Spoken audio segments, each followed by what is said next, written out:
आज हम एक चतुर खरगोश की कहानी सुनाते हैं।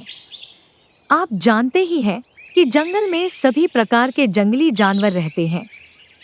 जंगल का राजा शेर होता है। शेर मांसाहारी होता है। वह अपनी भूख मिटाने के लिए छोटे बड़े सभी प्रकार के जानवरों को मारकर खा जाता है। एक घने जंगल में एक बहुत बड़ा शेर रहता था। वह प्रतिदिन शिकार पर निकलता और कई जानवरों को मारकर खा जाता था। इस कारण जंगल के सभी जानवर डरने लगा कि यदि शेर इसी प्रकार शिकार करता रहा तो एक दिन ऐसा आएगा कि जंगल में कोई भी जानवर जीवित नहीं बचेगा। जिस प्रकार जंगल में आग फैलती है, उसी प्रकार यह बात भी सारे जंगल में फैल गई। जंगल के जानवरों ने एक सभा बुलाई। उस सभा में तय हुआ कि शेर को रोकने के लिए कोई न कोई उपाय करना चाहिए। सभी जानवरों ने अपना अपना मत रखा। अंत में उन्होंने तय किया कि वे सब शेर के पास जाकर उससे इस बारे में बात करें। दूसरे दिन जानवरों का एक दल शेर के पास पहुंचा। जब शेर ने जानवरों को अपनी ओर आते देखा तो वह घबरा गया और उसने गरज कर पूछा, क्या बात है? तुम सब यहाँ क्यों आ रहे हो? महाराज, हम आपके पास एक निवेदन करने आए हैं। आप हम सभी के राजा हैं और हम आपकी प्रजा। जब आप शिकार करने निकलते हैं तो बहुत से जानवरों को मार डालते हैं। आप सबको खा भी नहीं पाते। इस प्रकार से हमारी संख्या कम होती जा रही है। यदि ऐसा ही होता रहा तो कुछ ही दिनों में जंगल में आपके सिवाय और कोई भी नहीं बचेगा। प्रजा के बिना राजा भी कैसे रह सकता है?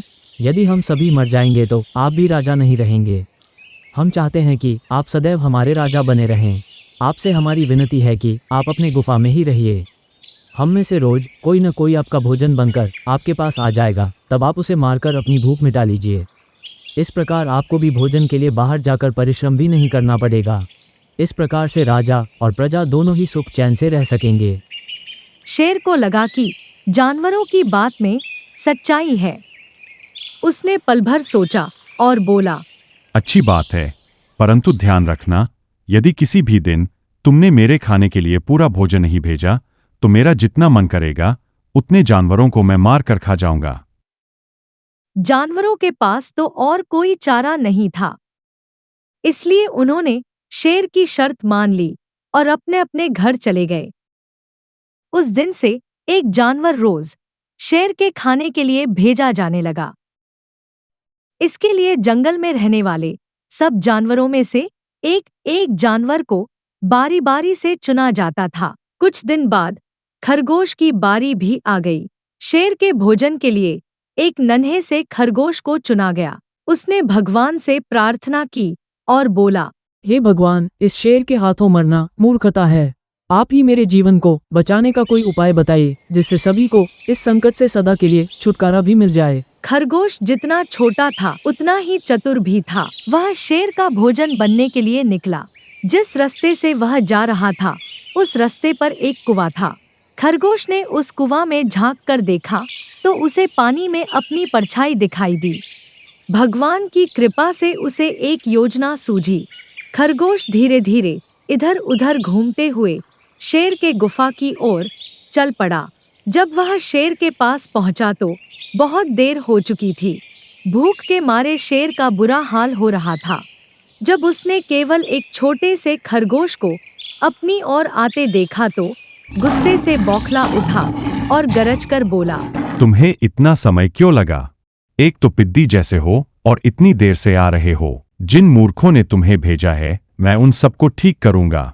नन्हे खरगोश ने आदरपूर्वक कहा, महाराज, आप कृपा करके मेरी बात सुन लें। मुझे तथा अन्य जानवरों को दोष न दें। सभी तो जानते थे कि एक छोटा सा खरगोश आपके भोजन के लिए पूरा नहीं पड़ेगा, इसलिए उन्होंने 6 खरगोश भेजे थे। लेकिन रास्ते में हमें एक और शेर मिल गया।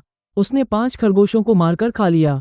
यह सुनते ही शेर दहाड़ कर बोला, दूसरा शेर, तुमने उसे कहाँ देखा? महाराज, वो तो बहुत ही बड़ा शेर है। वो जमीन के अंदर बनी एक बड़ी गुफा में से निकला था। वो तो मुझे भी मारने जा रहा था, परंतु मैंने उससे कहा, आपको पता नहीं कि आपने क्या मूर्खता कर दी है। हम सब अपने महाराज के भोजन के लिए जा रहे थे, परंतु आपने उनका सारा भोजन खा लिया है। हमारे महाराज ऐसी बातें सहन नहीं करेंगे। वह अवश्य ही यहाँ आकर आपको मार डालेंगे। इस पर उस शेर ने पूछा, कौन है तुम्हारा राजा?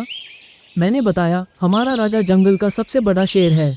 मेरे ऐसा कहते ही वह गुस्से से लाल पीला होकर बोला, इस जंगल का राजा केवल मैं हूँ। यहाँ के सब जानवर मेरी प्रजा हैं। मैं उनके साथ जैसा चाहूँ वैसा कर सकता हूँ। जिस मूर्ख को तुम अपना राजा कहते हो उसे मेरे सामने लेकर आओ, मैं उसे बताऊंगा कि असली राजा कौन है। इतना कहकर उस शेर ने आपको लेकर आने के लिए मुझे यहाँ भेज दिया।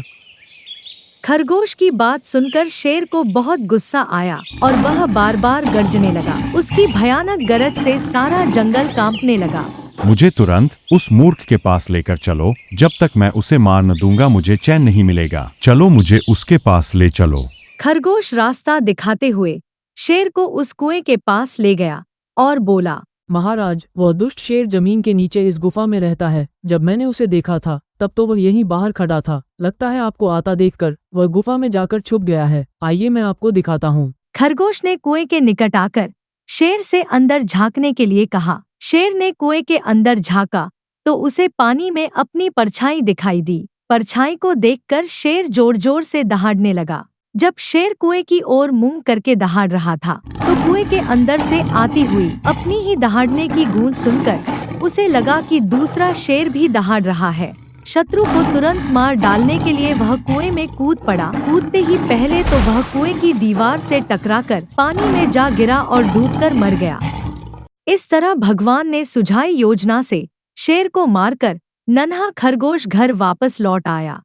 शेर के मारे जाने के समाचार को सुनकर जंगल के सभी जानवरों में खुशी की लहर फैल गई। जंगल के सभी जानवरों ने खरगोश की जय जयकार करने लगे। खरगोश ने मन ही मन भगवान का स्मरण किया और उनके चरणों में कृतज्ञता व्यक्त की। हमारे टक्कू टीवी चैनल को लाइक, शेयर और सब्सक्राइब करें और बेल आइकॉन नोटिफिकेशन को ऑन करें ताकि हमारे नए वीडियो आप तक पहुंच जाए।